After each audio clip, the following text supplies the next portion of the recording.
Hello दोस्तों, कैसे हैं आप सभी। मैं हूं विश्वजीत और आप सभी का स्वागत है आपके अपने यूट्यूब चैनल मैथ पंडित पे।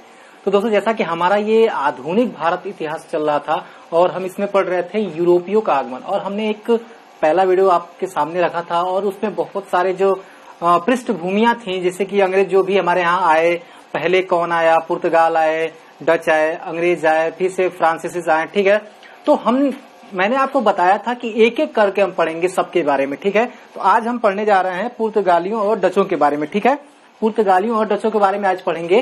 तो जो भी चीज है, मैं आपसे कहता हूं कि चाहे किसी भी चीज का आप एग्जाम देने जा रहे हो, वहां पे एक एक फैक्ट जो भी होगा यहां से, इस वीडियो से आपको मिलता रहेगा। ठीक है, एक एक फैक्ट, क्योंकि देखिए किसी भी एग्जाम के अंदर आप, वनडे एग्जाम के अंदर आप बैठेंगे तो आधुनिक भारत में यूरोपियों के आगमन से एक आध दो क्वेश्चन तो बनते ही बनते हैं। ठीक है, तो वहां से आपका एक भी प्रश्न न छूटे, चाहे जिस लेवल का एग्जाम हो। उस टाइप से मैं वीडियो को पूरा आपके सामने रखता जाता हूं और एक विस्तार के साथ मैं आपको बताने का प्रयत्न करता हूं। तो चलिए आज शुरू करते हैं आज का ये वीडियो। ठीक है, हमने सीखा था पिछले वीडियो में कि जब यूरोपीय आए तो यूरोपियों में सबसे पहले जो पुर्तगाली जब आना स्टार्ट हुए तो वास्को डी गामा 1498 ईस्वी के अंदर भारत के कालीकट तक पहुंचा। ठीक है, तो यहां तक की घटना हम जाने। और फिर दोबारा वो जब आया 1502 ईस्वी में, तो 1502 ईस्वी में जब आया तो पुर्तगाल की सरकार को ये लगा कि नहीं, अब हमें क्या है कि वहां पे एक व्यवस्थित व्यापार करना पड़ेगा। ठीक है, व्यवस्थित व्यापार का एक हमें माध्यम ढूंढना पड़ेगा। तो सबसे पहले क्या था कि जो भी अरबवासी थे, अरब के जो व्यापारी थे, वो करते क्या थे कि दक्षिण पूर्व एशिया की जो भी व्यापार था उनका उस पे एकाधिकार था। लेकिन पुर्तगाली क्या चाहते थे, पुर्तगालियों का एक अपना थीम था कि हमें जो है इन अरब वासियों को हटाना है। ठीक है ना, मैंने आपको बताया था कि लाल सागर के द्वारा मिस्र होते हुए, मिस्र के अलेक्जेंड्रिया से, ठीक है, वेनिस और जेनेवा की तरफ क्या होता था, सारा व्यापार होता था। फारस की खाड़ी के द्वारा जाता था इराक ईरान होकर के। तो ये दो मार्ग बहुत ही महत्वपूर्ण थे अरब वालों के लिए। ठीक है, तो इसको ब्लॉक करना उनके लिए बहुत ज्यादा जरूरी था। ठीक है, जैसे कि मैं आपको थोड़ा सा एक ओवरव्यू दे रहा हूं मैप का, आप एक बार मैप पे जाकर देखेंगे समझ में आ जाएगा। ठीक है, आपको एक चीज दिख रहा होगा, ये जैसे मान लीजिए कि अफ्रीका है। ठीक है ना, एक मिनट, यहाँ पे ये क्या है, आपका अफ्रीका है। ठीक है, ये आपका अफ्रीका है। अब अफ्रीका में होता क्या है कि यहाँ पे लगभग आपका मिस्र है ना। ठीक है, यहाँ पे मिस्र है आपका, और ये है आपका लगभग क्या है, सऊदी अरब है आपका, ये है यमन है आपका, यमन, और ये है आपका ओमान, ये है आपका सऊदी अरब। ठीक है ना, सऊदी अरब हो गया। ये है आपका लाल सागर। ठीक है, ये हो गया लाल सागर है ना, जो कि मिस्र से होकर गुजरती है लाल सागर। पहले स्वेज नहर नहीं थी, आपको ध्यान रखना है, पहले स्वेज नहर नहीं थी, बाद में अंग्रेज जब आए तब जाकर उन्होंने स्वेज नहर को बनाया। अभी यहाँ पे स्वेज नहर का अपने दिमाग से निकाल दीजिएगा। ठीक है, यहाँ पे आपका था भूमध्य सागर। ठीक है, ये भूमध्य सागर है। अब जब देखिएगा यहाँ पे है आपका फारस की खाड़ी। ठीक है, फारस की खाड़ी है, और यहाँ पे आपका क्या है, लाल सागर होते हुए ये अदन है। ठीक है, क्या है, अदन है, और इसको आप होर्मुज बोल सकते हैं। क्या है, होर्मुज जल संधि यहाँ पे। ठीक है ना, होर्मुज जल संधि है। और लगभग आपका जो भारत है, यहाँ से जो आपका भारत, ठीक है ना, जैसा देखिएगा यहाँ पे आपका जो है भारत यहाँ पे स्टार्ट होता है। देखिए जरा, हमें क्या है, बस एक मैं ओवरव्यू आपको देना चाहता हूं कि आपके समझ में सारी चीजें आ जाए। ठीक है, क्या कहानी थी, क्या करना चाहते थे ये लोग। आपको पता था कि ये जो भारत है यहाँ से, ठीक है ना, और यहाँ पे जो दक्षिण पूर्वी एशिया थी। ठीक है ना, अब दक्षिण पूर्वी एशिया में क्या था कि जब देखिएगा यहाँ पे इंडोनेशिया, ठीक है, इंडोनेशिया, और यहाँ पे था आपका लगभग मलेशिया, सिंगापुर, और इसके बीच आपका था मलक्का। ठीक है, क्या था आपका, मलक्का था। ठीक है, जरा देखिएगा, ये था आपका मलक्का। ठीक है, मलक्का। ठीक है, ये भी बहुत इंपॉर्टेंट था। क्यों, देखिए यहाँ पे जो 3 जल संधियां थी, क्योंकि आप देखिएगा कि दक्षिण पूर्व एशिया से जो भी व्यापार होता था ना, इस मलक्का जल संधि के द्वारा होता था। ठीक है ना, मलक्का जल संधि के द्वारा हम क्या करते थे, दक्षिण पूर्व एशिया में एंटर करते थे। तो ये बहुत ज्यादा इंपॉर्टेंट था। ठीक है ना, जो भी हमारा जो व्यापार होता था इस मलक्का के जल संधि द्वारा ही होता था। ठीक है ना, अब जरा देखिएगा यहाँ से, ये इंपॉर्टेंट, एक यहाँ पे ये हो गया जल संधि, और एक यहाँ पे होर्मुज हो गया, और एक हो गया अदन। ठीक है, तो अगर हम क्या कर दें कि ये तीनों जगह पे, अगर ये पुर्तगालियों का एक दिमाग था, अगर मैं इन तीनों जगहों पे क्या कर लिया जाए, एकाधिकार कर लिया जाए, तो ऑटोमेटिक जो है यहाँ पे जो भी सऊदी अरब है, ये जो अरब कंट्रीज है यहाँ पे, इनका क्या हो जाएगा, व्यापार जो है पूरी तरह से ठप हो जाएगा। क्यों, क्योंकि अरब वालों ने भी क्या किया था, यहाँ पे जो पुर्तगाल थे ना, यहाँ पे लगभग ये अटलांटिक सागर है, ठीक है ना। आपका जो अटलांटिक सागर है, अटलांटिक सागर के ही यहाँ पे आपका पुर्तगाल है, और ये आपका ये पुर्तगाल है, और आपका ये स्पेन है, ठीक है ना। लगभग ये अरब सागर के अटलांटिक सागर के किनारे पे है, ठीक है, ये दोनों देश। अब देखिए क्या है कि यहाँ से जो भी ये व्यापार करते थे, मैंने आपको पिछले वीडियो में बताया था, ऑटोमन साम्राज्य ने क्या कर लिया था, यहाँ पे कब्जा कर लिया था, जिसकी वजह से क्या हुआ था कि पूरे अरब वालों का जो व्यापार पे एकाधिकार हो गया था। अब ये क्या होता था कि स्पेन और पुर्तगाल वाले उस समय अब व्यापार तो कर नहीं पा रहे थे, क्योंकि इनका एकाधिकार होने के कारण इनके यहाँ दुर्दशा हो गई। और जैसा कि आप जानते हैं, आवश्यकताएं जो होती हैं आविष्कार की जननी होती हैं, इसलिए इनको आवश्यकताएं थी, और यहाँ से ये क्या करते हैं, फिर ये खोज वगैरह करते हैं। ये मैंने आपको पहले वीडियो में बताया है, ठीक है। तो यहाँ पे देखिए कहानी शुरू अब ये करते हैं कहाँ से, अब वो कहते हैं कि भैया तुम लोगों ने ससुरा हमको बहुत परेशान किए हो, अब तुमको हम परेशान करेंगे, ठीक है। ये क्या करते हैं, आप याद रखिएगा, ठीक है ना। मैं जो भी चीज आपको बताने जा रहा हूँ सारी चीज आप याद रखिएगा। 1505 में, ठीक है ना, 1505 में पुर्तगाल सरकार ने, पुर्तगाल प्रशासन ने क्या किया कि भारत में एक गवर्नर नियुक्त किया, ठीक है। एक गवर्नर नियुक्त किया, कब किया, पहली बार 1505 ईस्वी में एक पुर्तगाल सरकार ने एक गवर्नर नियुक्त किया। उनका नाम क्या था, फ्रांसिस्को दी अल्मेडा। मैंने नाम लिख दिया है, ठीक है। आप कॉपी पेन लेके बैठिएगा, अन्यथा हाल वही होगा कि मतलब आप समझ रहे हैं कि कथा सुनने गए सत्यनारायण भगवान का, प्रसाद खाए, हाथ झाड़े, चल दिए, और जो भी चीजें था वही कथा वहीं रह गई, घर पे गए आराम से मौज मारे, ठीक है। तो इस कथा को मत बनाइएगा, आप एक पेन पेपर लेके बैठिएगा, जो भी चीजें मैं बता रहा हूँ उसको लिखते चलिएगा, वीडियो पॉज करके पीछे करके आप उसको लिखते चलिएगा, ठीक है ना। क्योंकि मैंने बताया ना, आपका एक भी एग्जाम में एक भी क्वेश्चन में जाने नहीं दूंगा, ठीक है। बस आप ध्यान से पढ़िएगा, सारे फैक्ट को याद रखिएगा, और पूरी कहानी में क्रिएट करूंगा, ठीक है। मैप के माध्यम से आप एक बार थोड़ा मैप भी याद देख लीजिएगा, मैं थोड़ा सा बस आपको ओवरव्यू दे रहा हूं, ठीक है। ये था आपका सऊदी अरब, ये है आपका यमन, और ये है आपका क्या, ओमान, ठीक है। क्या है, ओमान है। और यहाँ पे जो है इसके बीच में है लाल सागर, और लाल सागर के मुहाने पे है अदन की खाड़ी। किसकी खाड़ी है, अदन की खाड़ी है। वैसी क्या है आपका यहाँ पे यहाँ पे अरब सागर है यहाँ पे, ठीक है। अरब सागर में क्या है कि जो सऊदी अरबिया है, जो सऊदी अरब है उसके और ईरान और पाकिस्तान के बीच में क्या है आपका, होर्मुज जल संधि है, ठीक है ना। होर्मुज जल संधि है, और फारस की खाड़ी इसको बोलते हैं, ठीक है। अब यहीं से दोनों व्यापार होके होता था, और ये सारा व्यापार जाता कहां से था, दक्षिण पूर्व एशिया के मलक्का जल संधि से जाता था, ठीक है। अब क्या होता है कि 1505 ईस्वी में जब भारत में एक गवर्नर नियुक्त किए गए, फ्रांसिस डे अल्मेडा, ठीक है। फ्रांसिस डे अल्मेडा जब नियुक्त किए गए, तो यहाँ पे इनको भेजा क्यों गया था, इनको भेजा इन्हीं तीनों लक्ष्य के लिए था कि भैया आप जाइएगा वहां पे, और जाने के बाद होर्मुज पे, अदन पे और मलक्का पे आपको कब्जा कर लेना है, ठीक है ना। और जैसे आप इन पे अधिकार कर लेते हैं, क्या होगा, ऑटोमेटिक जो अरब वाले हैं उनका काम खत्म हो जाएगा, ठीक है। और इनको किलेबंदी करने के लिए भेजा गया था कोचिन पे, ठीक है। और कोचिन जो आपका था यहाँ पे, कोचिन पे करने के लिए, फिर से आपका केलवा था, ठीक है, केन्नौर था। इनमें क्या होता है, इन द्वीपों को जो है यहाँ पे इनको किलेबंदी करना था, जिससे कि क्या हो सके, वहां पे ये अपना साम्राज्य फैला सके, ठीक है। मूलतः इनका क्या था कि पूरे इस सागर में, इस पूरे सागर में अपने को क्या करना है, एकाधिकार कर लेना, ठीक है ना। और चूंकि क्या था कि पुर्तगाल के पास एक अच्छी नौसेना थी, और उस समय किसी के पास अच्छी नौसेना नहीं थी, जिसके कारण में क्या था, तो एक अच्छी नौसेना होने के कारण क्या हुआ था कि इनको यहाँ पे भेजा गया था, ठीक है ना। अब देखिए क्या है, अब जो है ये जैसे ही जाते हैं फ्रांसिस डी अल्मेडा, ठीक है, तो ये कब जाते हैं, 1505 में इनको गवर्नर बनाया जाता है। और ये गवर्नर कितने वर्षों के होते थे, जरा इसको भी याद रखिएगा, ठीक है ना। जैसे कि जब अंग्रेज आए, उनके जो गवर्नर थे, वायसराय थे, गवर्नर जनरल थे, वो 5 वर्षों के लिए नियुक्त होते थे, ठीक है ना।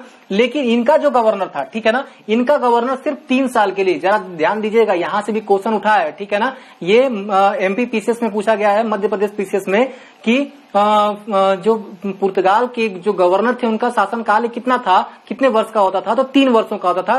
ध्यान दीजिएगा, ठीक है ना, कितने वर्षों का, 3 वर्षों का इनका शासनकाल होता था, ठीक है ना।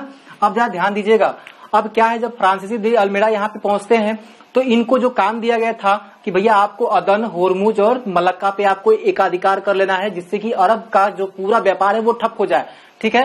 क्योंकि वो ज्यादातर अरब वालों से ही परेशान थे, इसीलिए आपने देखा कि जो वास्को डी गामा 1498 में आए, और जमोरियन से जो उनकी लड़ाई होती है वो इसीलिए होती है कि कि भैया आप क्या करिए कि यहाँ से मालाबार तट से जो अरब व्यापारी हैं उनको हटाइए, लेकिन वो उसके लिए तैयार नहीं थे जमोरियन, इसलिए वास्को डी गामा और जमोरियन के बीच 1502 में लड़ाई होती है, ठीक है ना। अब जरा ध्यान देते हैं, लेकिन अब मिस्र भी क्या होता है ना, मिस्र भी अपने लाल सागर में, ठीक है ना, मिस्र जो यहाँ पे मिस्र है आपका, यहाँ पे मिस्र था, उसने भी अपनी नौसेना लाल सागर में तैनात कर दी, भैया आओ तुम यहाँ पे और कब्जा करो, मारेंगे उड़ जाओगे तुम, ठीक है ना। अब होता क्या है कि मिस्र और गुजरात, ठीक है, गुजरात में उस समय महमूद बेगड़ा का शासन था, ठीक है ना, महमूद बेगड़ा का उस समय क्या था कि गुजरात में शासन था, और गुजरात की नौसेना और क्या होता है कि मिस्र की नौसेना, गुजरात की नौसेना और मिस्र की नौसेना ने मिल करके 1507, ठीक है, किसने में 1507 में फ्रांसिस डे अल्मेडा को हरा दिया, ठीक है ना, पुर्तगालियों को हराया है। कौन? तो मिस्र और गुजरात की नौसेना ने कब हराया था? तो 1507 में। और इसी युद्ध में क्या हुआ कि फ्रांसिस डी अल्मेडा का जो पुत्र था वो मारा गया, ठीक है ना। एक कहानी आपको समझ में आ रही है ना, पूरा सिनेरियो देखते चलिएगा कि कैसे कैसे सारी चीजें होती हैं। बस इतिहास को आप सुनते जाइएगा, थोड़ा सा फैक्ट पे ध्यान दीजिएगा, जो इंपॉर्टेंट फैक्ट है वही आप ध्यान दीजिएगा, बाकी और कुछ नहीं, ठीक है। अब देखिए क्या होता है, 1507 में कौन कौन, मिस्र और गुजरात की नौसेना ने क्या कर दिया कि पुर्तगालियों को पराजित किया और फ्रांसिस डे अल्मेडा के पुत्र को मार दिया। अब देखिए जरा, इतनी बड़ी नौसेना थी इनकी, लेकिन फिर भी यहाँ पे क्या कर दिया, इन दोनों ने मिलकर के इनको हराया 1507 ईस्वी में, और इनके पुत्र को भी मार दिया। और अपने पुत्र की मृत्यु का बदला लेने के लिए फिर से क्या करता है कि फ्रांसिस डे अल्मेडा ने एक युद्ध फिर इनके बीच होता है, और इसमें ये पराजित करके ये अरब वालों से बदला लेता है, ठीक है ना। अब देखिए क्या होता है, बस इसके बारे में ज्यादा और कुछ जानने की जरूरत नहीं है, और इसीलिए मैं कहता हूं जो ये आपके गवर्नर थे, ठीक है ना, देखिए यहाँ पे ये जो आपके फ्रांसिस डी अल्मेडा थे, इनका काम यही खत्म होता है, बहुत ज्यादा आपको जानने की जरूरत नहीं है। हाँ, बस आपको ये जानना है कि ये पुर्तगालियों की तरफ से ये क्या थे, पहले गवर्नर थे। कब नियुक्त हुए? 1505 में नियुक्त हुए, ठीक है ना। कब नियुक्त हुए ये हुए 1505 ईस्वी में, ठीक है। बस इतना आपको याद रखना है, ठीक है। चलिए अब देखिए क्या है यहाँ पे, आप कह रहा है ना कि अब आते हैं अल्फांसो डी अल्बुकर्क, ठीक है ना, अल्फांसो डी अल्बुकर्क, ठीक है। अब जरा इनके बारे में सुनते हैं, बहुत ज्यादा क्वेश्चन यहाँ से उठता है अल्फांसो डी अल्बुकर्क के बारे में, ठीक है। ये जो है ना 1503 में आते हैं। कब आते हैं बच्चों? 1503 में अल्फांसो डी अल्बुकर्क आते हैं, ठीक है। और ये देखिए यहाँ पे जब ये आते हैं, क्या ये पहले गवर्नर बन गए थे क्या? नहीं, क्योंकि गवर्नर तो 1505 में बनाया गया था ना दोस्तों, 1505 में गवर्नर बनाया गया था। तो ये क्या थे कि आए तो थे 1503 में, लेकिन कमांडर के रूप में आए थे। किस रूप में आए थे? कमांडर, ठीक है। ये पुर्तगाली कमांडर के रूप में जो है भारत आए थे। और ये इनको कब बनाया गया? इनको 1509 में। जरा ध्यान दीजिएगा, अगर आपसे क्वेश्चन ये पूछता है कि अल्फांसो डी अल्बुकर्क भारत कब आए, तब आप ये मत लिख दीजिएगा कि 1509 में, आपको लिखना है 1503 में, ठीक है ना। 1503 में कमांडर के रूप में ये भारत आए थे, और 1509 में, क्योंकि 1505 से तो गवर्नर यहाँ पे बनाना स्टार्ट किया गया था, तो 1503 में थोड़ी बन जाएंगे, ठीक है। इन दोनों के बीच में आपको थोड़ा सा कंपेरिजन याद रखना है, ठीक है। 1509 में क्या हुआ कि इनको बनाया गया था, क्या बनाया गया? गवर्नर बनाया गया, वायसराय बनाया गया, ठीक है ना, वायसराय नियुक्त किया गया। अब देखिए यहाँ पे क्या है, जब 1509 में जो है वायसराय बनते हैं ना, तो बहुत धुआंधार काम करता है, क्योंकि ये जो एक ऐसा शासक था, एक ऐसा वायसराय था, एक ऐसा व्यक्ति था जिसने ये सोच के आया था कि भैया अपने मृत्यु से पहले क्या करना है कि पूरे पुर्तगाल प्रशासन को मजबूत बनाना है, ठीक है, मजबूती प्रदान करना है, ठीक है। 1509 में जब ये वायसराय जब नियुक्त होता है, तो सीधे पहला बहुत ही इंपॉर्टेंट चीज आपको याद रखना है कि 1510 में जो गोवा, आप जानते हैं गोवा राज्य, उसको ये बीजापुर के शासक से छीन लेता है, ठीक है ना, युद्ध करके। ये बीजापुर के शासक से क्या होता है? छीन लेता है, क्योंकि आपको पता है कि उस समय भारत के दक्षिणी भाग में जो बहमनी साम्राज्य था, विजयनगर साम्राज्य थे, ये खंड खंड हो चुके थे, ठीक है ना। लेकिन अभी भी उत्तर भारत में मुगलों का एक वर्चस्व कायम था, इसलिए ये उत्तर भारत में प्रवेश अभी नहीं कर पा रहे थे, ठीक है ना। अब देखिए क्या होता है कि जो अल्बुकर्क था, इसके बारे में आपको क्या क्या बातें याद रखनी है। जैसे ही आया ना ये, तो जो पुर्तगालियों का जो एक क्या होता था कि अपना थीम था कि भैया हमको इन तीनों जगह पे कब्जा करना है, अदन पे, हरमुज पे और मलक्का पे। आते ये धुआंधार काम करता है कि भैया 1510 में गोवा पे अधिकार कर लेता है, 1511 में ये मलक्का जो है ना, यहीं पे वो अधिकार कर लेता है, ठीक है ना। 1511 में जैसे ही मलक्का द्वीप पे वो क्या करता है, मलक्का जल संधि पे वो अधिकार कर लेता है, पूरा दक्षिण एशिया का जो व्यापार था वो अरब वालों के लिए वो क्या करता है, वहीं पे वो रोक देता है, ठीक है ना।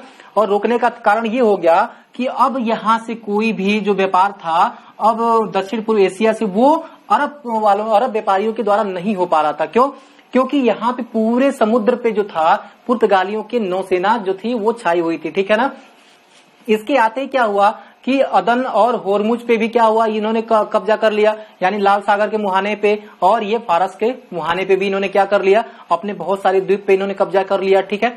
अब देखिए क्या है कि पूरे इस सागर में इनका वर्चस्व कायम हो गया, ठीक है ना। अब जरा ध्यान सुनिएगा, इनकी एक और बड़ी बात, इस वायसराय के अल्फांसो डी अल्बुकर्क की एक और बड़ी बात ये थी कि ये हिंदू महिलाओं के साथ विवाह की नीति क्या करता था, विवाह की नीति अपनाई, ठीक है। हिंदू महिलाओं के साथ विवाह की नीति किसने अपनाई, ये कई बार आपके पीसीएस एग्जाम में भी पूछ रखा है कि हिंदू महिलाओं से विवाह की नीति किसने अपनाई थी, तो आपको बताना है अल्फांसो डी अल्बुकर्क ने, ठीक है ना। अल्फांसो डी अल्बुकर्क हिंदू महिलाओं के साथ विवाह की नीति अपनाई, ठीक है। तो ये बहुत ज्यादा आपको डीप में जाने की जरूरत नहीं है, जो आपकी इंपॉर्टेंट चीजें हैं वो आप बस जानते रहिएगा, ठीक है। अब आते हैं अगले गवर्नर, आते हैं कौन सा, सॉरी अगले वायसराय जो आते हैं वो है नीनो दा कुन्हा, ठीक है। नीनो दा कुन्हा के बारे में आपको क्या क्या चीजें याद रखनी है, ये आते हैं तो 1529 में वायसराय इनको नियुक्त किया जाता है। कब नियुक्त किया जाता है, तो 1529 में, ठीक है। 1529 में वायसराय नियुक्त होते हैं, और क्या है कि 1503 में मुख्यालय कोचीन से गोवा ले जाते हैं, यानी कि इससे पहले वाले जितने भी गवर्नर थे, वायसराय थे, उनका जो मुख्यालय था वो कहां था, तो कोचीन था। कहां पे था, कोचीन में था। लेकिन ये एक ऐसे वायसराय थे जिन्होंने अपना मुख्यालय 1530 में मुख्यालय कहां ले गए, कोचीन से गोवा लेके गए, ठीक है। ये दो तीन चीजें आप इनको याद रखिएगा, कोचीन से गोवा मुख्यालय लेके जाने वाले कौन है, तो नीनो दा कुन्हा थे, ठीक है ना। अब देखिएगा 1535 में द्वीप अधिकार हो गया, यानी पुर्तगालियों ने क्या कर लिया, पहले दमन और द्वीप आज जो एक ही है ना, ठीक है, तो उस समय अलग अलग हुआ करते थे, दमन अलग था और द्वीप अलग था, ठीक है। गोवा के आसपास ही थे ये दोनों, ठीक है। तो गोवा पे जब 1510 में अधिकार हो गया तो जाहिर सी बात है कि दमन पे भी अधिकार होगा, द्वीप पे भी अधिकार होगा, क्योंकि उसके आसपास उनकी नौसेनाएं आ गई थी। तो जाहिर सी बात है कि 1535 में द्वीप पर अधिकार कर लिया, और 1559 में दमन पे अधिकार कर लिया। किसने, ठीक है, तो पुर्तगालियों ने। आपको हमेशा याद रखना है, ठीक है। अब देखिए क्या है कि अब हम बात करते हैं एक ऐसी व्यवस्था की जिसको बोलते थे कार्टेज व्यवस्था, ठीक है ना। मैंने इसे आपको बताया कि पूरे समुद्र में इनका क्या था, एकाधिकार था। ये पूरे समुद्र में एक इनकी विशाल नौसेना थी। उस समय मुगलों के पास उतनी बड़ी नौसेना नहीं थी, ठीक है ना। और जो बची खुची नौसेना थी भी, उनको भी इन्होंने क्या कर लिया था, अपने कब्जे में ले लिया था, ठीक है। अब देखिए यहाँ पे होता क्या है, ये लोग कार्टेज व्यवस्था, ठीक है, कार्टेज व्यवस्था को यहाँ पे लागू करते हैं। जब कार्टेज व्यवस्था यहाँ पे जब दोस्तों लागू होती है तो ये व्यवस्था आखिर है क्या, बहुत सारे लोग इसके बारे में अनजान है। कार्टेज व्यवस्था बहुत सारे लोग जानते भी हैं, बहुत ही इंपॉर्टेंट चीज है। कार्टेज व्यवस्था किसके द्वारा लागू की गई थी, तो पुर्तगालियों के द्वारा। आपको याद रखना है क्या, ये मैं आपको बता रहा हूं। देखिए क्या है कि सागर से, यानी कि समुद्र से जो भी भारतीय जहाज, ठीक है ना, जो भी भारतीय जहाज को गुजरना है वो पहले गोवा जाएगा। यहाँ गोवा था ना, यहाँ पे भारत के पास, ये गोवा जाकर के गोवा के वायसराय से क्या करेगा, पहले लाइसेंस प्राप्त करेगा, फिर जाकर के वो कहीं जा सकता है, ठीक है ना। ऐसा करना जरूरी क्यों था, क्योंकि अगर वो ऐसा नहीं करेंगे, गोवा के वायसराय के पास जाकर लाइसेंस नहीं लेंगे, तो उनको, उनके जहाज को पुर्तगाली क्या करते थे, बीच में ही लूट लेते थे, ठीक है ना।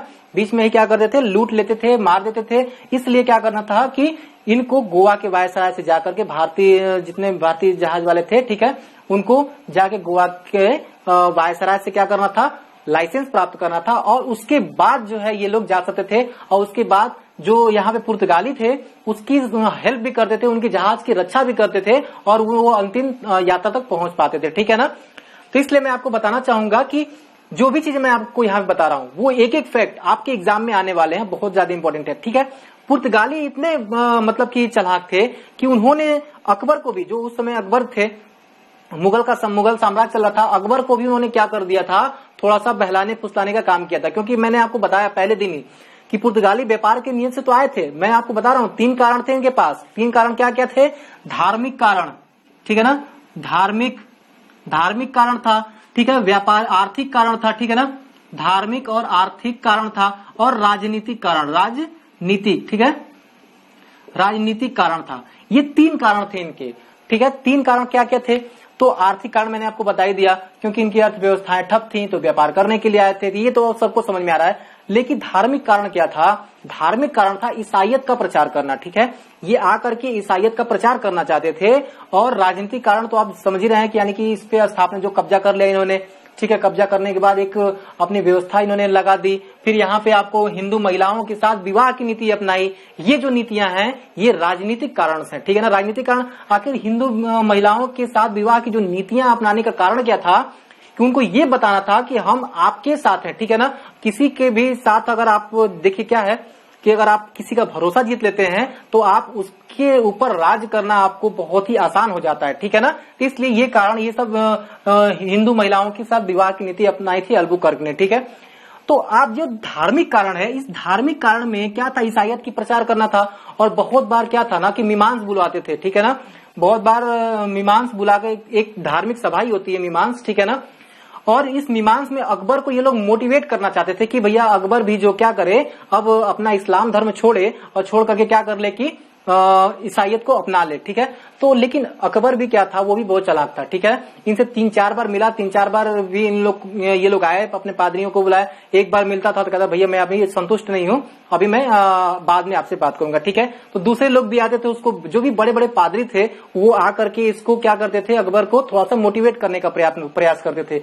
लेकिन जैसा कि आप जानते हैं अकबर जो था वो उसका एक जो छवि थी वो कह सकते हैं कि धर्मनिरपेक्षवादी थी। ठीक है ना, वो किसी धर्म को ज्यादा वो बढ़ावा नहीं देता था। ठीक है, सभी धर्मों को सम्मान कहता था, सभी धर्मों की वो आदर करता था। ठीक है, अब देखिए होता क्या है, अकबर भी उनको सुनने के लिए क्यों राजी था, अकबर भी उनको क्यों बुलाता था? क्योंकि अकबर भी जानता था कि जो उसका बेटा था सलीम, जो कि आगे चल के जहांगीर बना, वो सलीम विद्रोह कर रहा था। ठीक है ना, तो विद्रोह करने के लिए अब क्या था कि वो उसको अपने सैनिकों के द्वारा नहीं हरा सकता था, क्योंकि वो उसी का बेटा था और वो इनसे 2-4 कदम चढ़ के था। ठीक है ना, इसलिए अकबर चाहता था कि जो पुर्तगालियों के पास जो इनकी आधुनिक बंदूकें हैं ना, अगर वो मिल जाती हैं तो ये अपने बेटे के खिलाफ जो भी विद्रोह भड़क रहा है उस पे वो क्या करेगा, नियंत्रण प्राप्त कर सकता है अकबर ये सोच रहा था। और ये पुर्तगाली ये सोच रहे थे कि अकबर को हम क्या करेंगे, अपने धर्म में जोड़ लेंगे। जब अकबर धर्म में जुड़ गया तो आधा भारत इनके हिस्से में आ जाएगा। ठीक है, अब देखिए यहाँ पे क्या होता है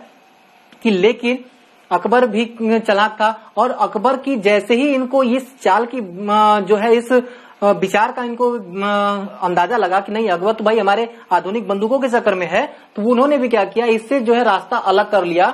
और जब आपको पता होगा, जैसे ही आपको जहांगीर के बारे में, ठीक है, जब जहांगीर आप गद्दी पे बैठता है, जहांगीर जब गद्दी पे बैठता है तो ये उसके जो वायसराय थे उसके यहाँ जाते थे, वायसराय का जो भी एक दूत होता है वो इनके जहांगीर के दरबार में जाता है, तो जहांगीर ने उनको पहचानने से इनकार कर देता है। ठीक है, लेकिन बाद में चलते चलते धीरे धीरे क्या होता है कि उन दोनों के बीच कुछ संधियां होती हैं, तो धार्मिक जो जहांगीर था वो कहता है ठीक है भाई आप जब कह ही रहे हैं तो चलिए कोई बात नहीं, आप अपने धर्म का प्रचार करिए। तो धर्म के प्रचार देखिए यहाँ पे पुर्तगालियों का धर्म का प्रचार करना, धर्मांतरण कराना मतलब कि लोगों को, ठीक है, वो कब स्टार्ट हुआ, वो जहांगीर के काल में स्टार्ट हुआ। ठीक है ना, अपने ईसाइयत का प्रचार करना कि हमारे ईसाइयत बहुत अच्छा है ये लोग बताने के लिए, अगर किसी को अपने ईसाई धर्म में उनका धर्मांतरण कराना, मतलब एक धर्म से दूसरे धर्म को अपनाने को हम कहते हैं धर्मांतरण। ठीक है ना, ये सारी चीजें जो है वो जहांगीर के दरबार से ही निकलती हैं। ठीक है, जहांगीर के शासन काल से।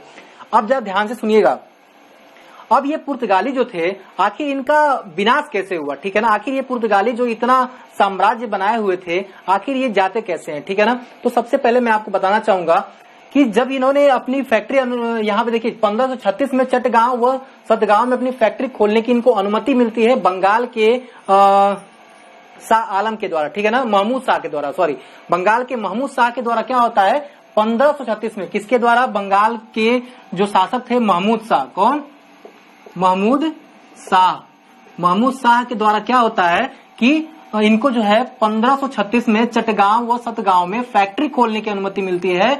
और अकबर के आदेश से, ठीक है, अकबर की अनुमति से क्या होता है कि हुगली में इनको स्थान मिलता है। ठीक है, और बुंदेलखंड, शाहजहां के फरमान से बुंदेलखंड में इनको फैक्ट्री खोलने की अनुमति मिलती है। ठीक है, ये तीनों चीज आप जानिएगा कि जो 1536 में चटगांव और सतगांव में किसके द्वारा, तो बंगाल का शासक महमूद शाह के द्वारा। और हुगली में कैसे प्रवेश करते हैं, हुगली बंगाल, देखिएगा जरा, बंगाल में जो हुगली था वो बहुत ही ज्यादा इंपॉर्टेंट जगह था। ठीक है ना, क्योंकि यहाँ पे आपका कोलकाता हुगली नदी है आपका, ठीक है ना, और ये डायरेक्ट जो था वो बंगाल की खाड़ी से मिलती थी, ठीक है ना, और यहाँ से सामानों का ट्रांसपोर्ट करने में बहुत ज्यादा आसान था, क्योंकि आपको पता होगा कि जितने पुर्तगाली हैं वो मसाले का व्यापार, लौंग, इलायची, काली मिर्च, ये सब का व्यापार ये लोग करते थे, ठीक है ना। अब क्या है कि एक बार मैं आपको बता दूं कि जितना भी सिर्फ काली मिर्च का जो इनके साथ व्यापार होता था भारत के साथ, इसका इनको जो फायदा होता था वो लगभग 1,70,000 क्रूसेड होता था, ठीक है ना। 1,70,000 क्रूसेड क्या होता था इनका, यहाँ पे प्रॉफिट होता था, कहां से, सिर्फ काली मिर्च के व्यापार पे। तो यहाँ पे क्या होता था, यहाँ से कपड़े को यहाँ पे ये लोग सप्लाई करते थे, और यहाँ पे नागापट्टनम, ठीक है, पूर्वी तट पे क्या था, नागापट्टनम था, और नागापट्टनम से ये कपड़ों का क्या निर्यात करते थे, कहाँ पे, तो दक्षिण पूर्व एशिया में, ठीक है। तो इन्होंने जो था अपना थोड़ा सा एक साम्राज्य फैला रखा था, लेकिन इनके साम्राज्य का विनाश का कारण क्या था, ठीक है। तो सबसे पहले ये विनाश के कारण डच थे, ठीक है ना। अब डच क्यों थे इसके बारे में भी हम आगे जानेंगे, ठीक है। लेकिन उससे पहले थोड़ा सा अंग्रेजों का भी इनके साथ कुछ संबंध था, ठीक है ना। अंग्रेजों के साथ भी इनकी जो लड़ाइयां हुई थी थोड़ा बहुत, ठीक है, उसके बारे में थोड़ा सा हम चर्चा कर लेते हैं कि आपको जानकारी रहेगा कि हाँ अंग्रेजों के साथ भी इनका जो था थोड़ा सा लड़ाई हुआ था, ठीक है। अब देखिए क्या था कि अंग्रेजों के साथ लड़ाई का मुख्य कारण क्या था, यहाँ पे मुबारक खान, ठीक है ना, कौन था, मुबारक खान, ठीक है ना। ये मुबारक खान था कौन, ये जहांगीर का क्या था, घनिष्ठ दोस्त था, ठीक है ना, घनिष्ठ मित्र था ये जहांगीर का। और ये क्या था कि ये पुर्तगाली वायसराय से मिलने गोवा गया था, ठीक है ना। और उसी समय क्या हुआ था कि 1609 ईस्वी में डॉन मेसोंडा, ठीक है ना, डॉन मेसोंडा जो थे वो गवर्नर बन के आए थे, ठीक है ना। ये डॉन मेसोंडा वायसराय बन के कहां पे आए थे, तो गोवा के वायसराय बन के आए थे। लेकिन डॉन मेसोंडा ने मुबारक खान से मिलने से क्या कर दिया, बिल्कुल मना कर दिया, भैया हम आपसे नहीं मिलेंगे, ठीक है। लेकिन जैसे ही इसने मना किया ना डॉन मेसोंडा ने मुबारक खान को, वैसे ही मुबारक खान तो घनिष्ठ मित्र, जहांगीर का एक घनिष्ठ मित्र था, इसलिए जहांगीर ने क्या किया कि इस जो भी पुर्तगाली अपने व्यापार करते, जो भी उनको अनुमतियां मिली थी, उन सब पे वो प्रतिबंध लगाना स्टार्ट कर दिया, ठीक है ना। अब प्रतिबंध लगाना स्टार्ट कर दिया, फिर इनकी बेचैनी और बढ़ती गई। तो मैं आपको बताना चाहूंगा कि उसी समय लगभग जो 1609 का समय था, 1608 ईस्वी में आपको पता होगा सबसे पहला सबसे पहला जो अंग्रेज था वो कौन था, भारत आने वाला सबसे पहला अंग्रेज कैप्टन विलियम, ठीक है, कैप्टन विलियम हॉकिंग, ठीक है। कैप्टन विलियम हॉकिंग जो था वो 1608 ईस्वी में जहांगीर के दरबार में आया था, ठीक है ना। जरा याद रखिएगा इस चीज को, किसके दरबार में आया था दोस्तों, तो ये जहांगीर के दरबार में आया था। और ये क्वेश्चन बहुत बार एसएससी में भी पूछा गया है, पीसीएस में भी पूछा गया है कि जो कैप्टन हॉकिंग था वो किसके राज में आया था, किसके दरबार में आया था, तो आप कहेंगे कि ये जहांगीर के दरबार में आया था, ठीक है ना। अब होता क्या है, ये 25,000 सोने के सिक्के के दाम का उनको उपहार लेके आता है जहांगीर को। तो जहांगीर खुश होकर के इनको 30,000 के वेतन, कितने, 30,000 का वेतन, ठीक है ना, 30,000 का वेतन और 400 का मनसबदारी दे देता है, ठीक है ना। 400 का मनसबदारी और 30,000 के मासिक वेतन पे इनको क्या करता है, रख लेता है, ठीक है। किसको, तो कैप्टन विलियम हॉकिंग को, ठीक है। बाद में ये लगभग जो है मुझे लगता है कि 1616 में ये क्या हुए थे, ये छोड़ करके जहांगीर का दरबार ये चले गए थे, ठीक है ना। अब देखिए क्या है, ये कैप्टन विलियम हॉकिंग को रोकने का बहुत ही प्रयास किया गया, ठीक है। कैप्टन विलियम हॉकिंग को रोकने का बहुत ही सॉरी दोस्तों थोड़ा सा फोन आ गया था, ठीक है। देखिए यहाँ पे अब क्या है कि मैंने जैसे आपको बताया कि अब जो है कैप्टन हॉकिंग के बाद आते हैं कैप्टन बेस्ट, ठीक है ना। कैप्टन बेस्ट आते हैं, वो कब आते हैं, तो 1612 में, ठीक है। तो कैप्टन बेस्ट जब आते हैं तो वो लगभग जो है आपका 1612 ईस्वी में आते हैं कैप्टन बेस्ट। और कैप्टन बेस्ट जो है उनके पास 2 नौसेनाएं थी, ठीक है ना। एक थी आपकी, यहाँ पे देखिएगा कैप्टन बेस्ट कब आते हैं, 1612 में, ठीक है। 2 नौसेनाओं के साथ आने के बाद क्या होता है, इनका जो है युद्ध होता है किसके साथ, तो इन पुर्तगालियों के साथ। और पुर्तगालियों को क्या करते हैं, ये अपने नौसेना के द्वारा इसको परास्त करते हैं। ये था 2-3 चीजें आपको जाननी है अंग्रेजों से, इनके बारे में, ठीक है। बाकी जब हम अंग्रेज के बारे में जब पढ़ेंगे तो उसके बारे में हम थोड़ा सा डिस्कस करेंगे आपको उसके बारे में, ठीक है। तो दोस्तों आज का ये वीडियो कैसा लगा उसको जरूर बताइएगा। हम अगले सेशन में जो है डच को क्लियर करने के बाद सीधे अंग्रेजों पे आ जाएंगे, और उसके बाद फ्रांसिस के बाद लगभग 1-2-3 वीडियो लगेंगे आपको यूरोपियों के आगमन में, ठीक है। क्योंकि बहुत ही थोड़ा सा विस्तार है, ये चारों लोग कैसे आते हैं। मैं चाहता हूं कि जो भी मैं वीडियो आपको बना रहा हूं वो एक बेसिक एग्जाम से लेकर के हाई लेवल तक के एग्जाम में, अगर आप आईएएस की एग्जाम देने जा रहे हैं, पीसीएस का एग्जाम देने जा रहे हैं, वहां तक आपको सारे इतिहास जो है पूरे कवर हो जाएंगे। ठीक है, तो आज के लिए इतना ही दोस्तों, जय हिंद।